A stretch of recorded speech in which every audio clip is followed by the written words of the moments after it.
G20 you're starting off with. I think this is going to be the big story of the next few days, really, isn't it, Dipti? That's right. The leaders of the 20 most powerful countries in the world will be gathering in the German city of Hamburg tomorrow. They'll be discussing around 5 major issues, according to the Frankfurter Allgemeiner: the world economy and trade, future partnership with Africa, migration, climate protection. This is, of course, one of the first meetings since Donald Trump pulled out of the Paris Climate Change Agreement.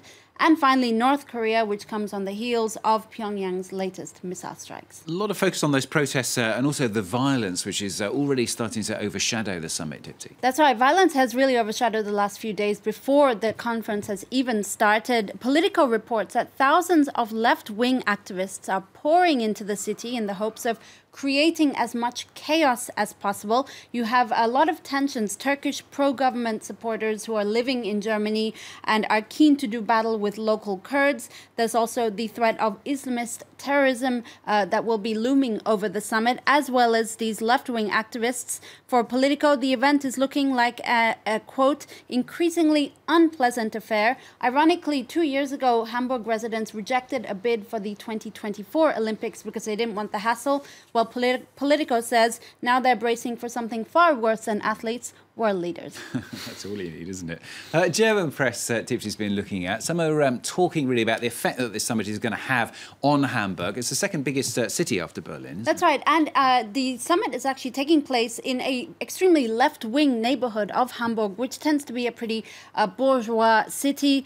Some activists are already planning to kettle leaders. That's essentially preventing leaders like Donald Trump or Vladimir Putin from even getting into the exhibition halls. But there is this interesting piece from Die Welt, a German paper, that lashes out at the protesters, saying that the, quote, proud, bourgeois, cosmopolitan Hamburg will have to barricade itself. Businesses are nailing shut their shop windows, and local media are urging residents to flee the city. All this, I quote, because of the faint-hearted attitude of a tiny left radical group, which has zero chance of ever winning the hearts and minds of locals. So it could be chaos outside the summit. Could be chaos inside as well. This is the Washington Post. Well, the Post says that Trump could be set for a collision course with global leaders amid great political conflict in the world, Stuart. Trump has certainly ruffled feathers, to say the very least, with his America First platform and anti-global warming stance that's sure to foster even greater tensions at the summit. Maybe, though, this is why he chose a diplomatic visit to Poland ahead of the G20 summit. Trump is actually in Warsaw right now for a meeting with the Polish leader, and he'll find a lot of support there.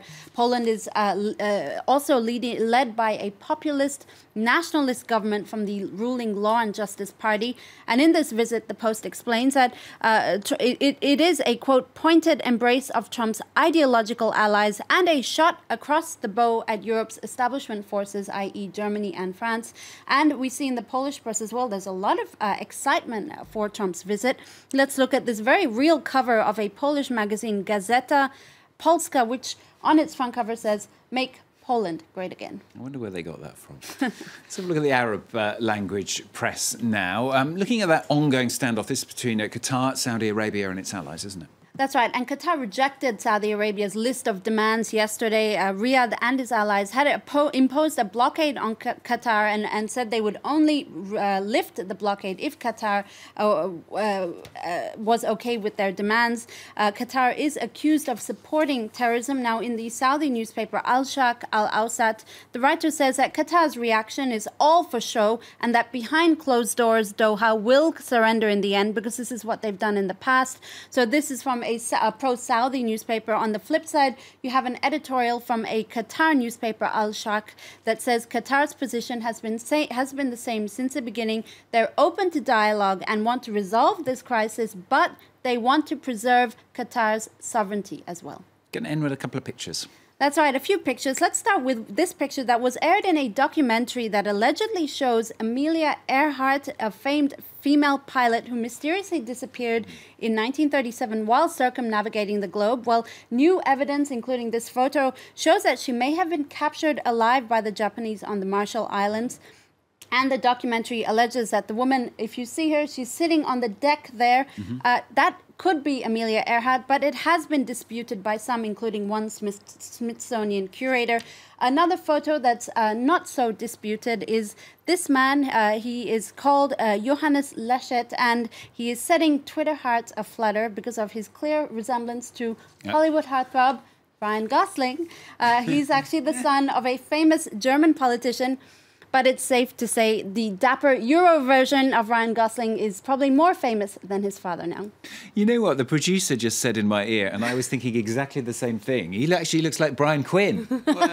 Brian Quinn, Ryan Gosling. I mean, you know, what's the difference? We have a triple doppelganger here then. Brian's pulling a face. Look at that. Spot the difference. Really